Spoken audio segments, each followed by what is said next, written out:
Aujourd'hui, pour notre vidéo de Tsubo, nous allons découvrir Shosho.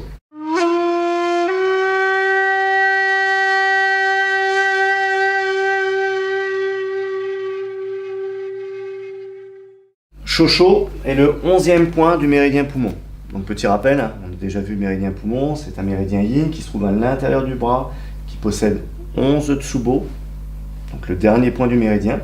Ce n'est pas le point de sortie, le point de sortie, on l'a déjà vu dans une autre vidéo, c'est poumon 7 qui est couplé avec GI4, le point d'entrée du méridien, donc gros intestin, le méridien qui est couplé avec le méridien poumon.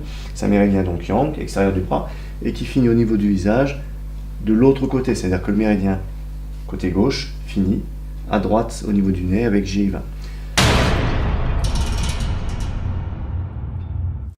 Donc poumon 11, dernier point du méridien poumon, méridien métal, il se trouve donc assez facilement, c'est un point qu'on trouve très facilement. Pouce, côté extérieur du pouce, à côté donc de l'ongle dans la ligne, juste à côté. On a une petite dépression, on trouve très facilement.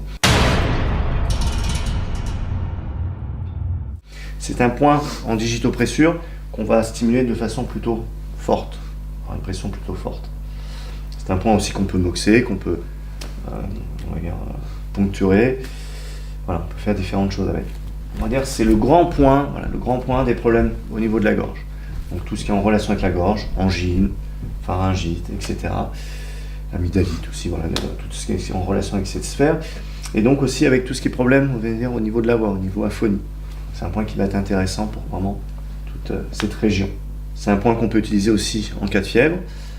Bon, il y a d'autres points pour la fièvre qu'on verra prochainement. Et c'est le point bois du méridien. Rappelez-vous, au niveau des méridiens, chaque méridien a 5 points qui sont en relation avec les éléments. Donc chaque méridien a un point bois, feu, terre, métal, eau, etc. C'est dans ces points-là qu'on va trouver les points de dispersion et de points de tonification du méridien.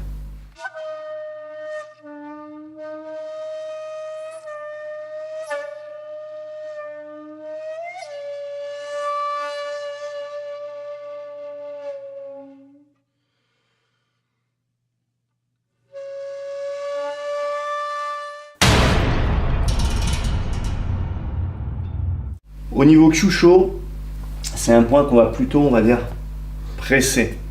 Parce que là, ça va être un petit peu plus difficile d'avoir une précision correcte sur un mouvement rapide et de pouvoir venir vraiment appliquer une frappe efficace sur le point.